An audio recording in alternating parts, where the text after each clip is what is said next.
আসসালামু আলাইকুম। প্রিয় বন্ধুরা, কেমন আছেন? আমি আজকে এই যে গ্যারেজটি দেখতেছেন, এই গ্যারেজে একজন ছোট ভাই আছে, খুবই অসহায়। আমি তার ব্যাপারে কিছু কথা বলবো যে আসলে সে যে বয়সটা দেখতেছেন এটা তো লেখাপড়া করার বয়স, কিন্তু এই বয়সে মোটর গ্যারেজে আসি ও মোটর গ্যারেজে কাজ করতেছে। সেই জন্য আমি তাকে কিছু জিজ্ঞাসা করবো, তার আসলে জীবনের যে কষ্টের কথাগুলো আমি জানতে চাবো।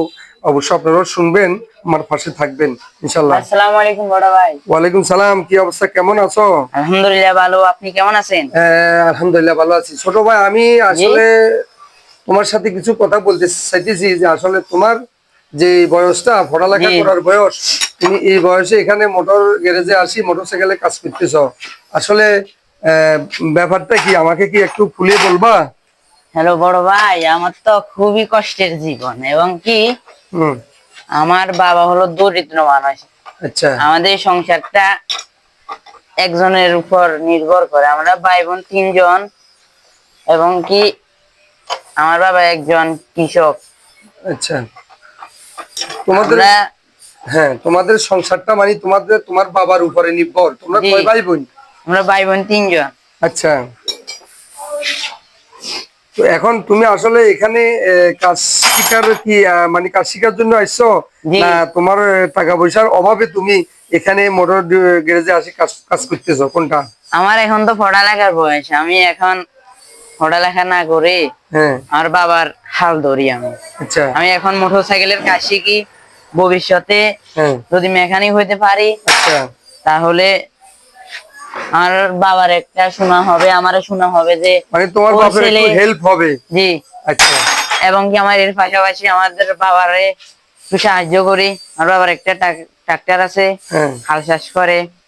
মা বাপ চলে গেছে এবং কি আমার নানা নানুমা চলে গেছে। আমার আচ্ছা। বাবা আমার মতন থাকতে আমার দাদা দাদু চলে গেছে। আর কি বলবো, তারপর থেকে আমার বাবার খুবই কষ্ট। আরেক বাড়ি থেকে কাজ কাম করে এবং কি আমাদেরকে মানে লালন কাজ কাম পালন করে করে। তোমাদের জীবিকা জি। নির্বাহ করে, হ্যাঁ। হুম। আচ্ছা। আর কি বলবো, আমাদের প্রিয় এটাই। প্রিয় দর্শক, আসলে আপনারা দেখতেছেন যে এই যে ছোটবেলায় এই অবস্থায় তার কিন্তু লেখাপড়া করার বয়স, কিন্তু এই বয়সে সেই এখানে মোটর গ্যারেজে আসি মোটর গ্যারেজে কাজ করতেছে। প্রিয় দর্শক, আসলে আমাদের কিছু কিছু ফ্যামিলি আছে যারা একবারই অসহায়, যাদের টাকা পয়সা অর্থ উপার্জনের মানে অবস্থা একবারই আহ, কম। কারণ তারা এক একটা সংসারে দুই তিনজন করে ছেলে মেয়ে, কিন্তু তারা সব সময় টাকা পয়সা উপার্জন করে তাদের সংসার চালাইতে হিমশিম খেয়ে যায়।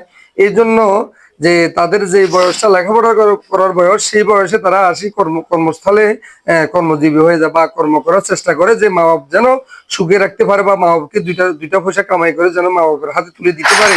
কিন্তু আসলে আমাদের যে এখন সমাজ, অনেক কষ্টে চলা মানুষ, অনেক কষ্ট, যেই এখন বর্তমানে যে পরিস্থিতি, এখন এই পরিস্থিতিতে এরা চলা অনেকটাই কষ্ট। তো প্রিয় দর্শক, এই ভিডিওটা দেখবেন আর বেশি বেশি করে শেয়ার করে দিবেন। সবাইকে ধন্যবাদ। আল্লাহ হাফেজ।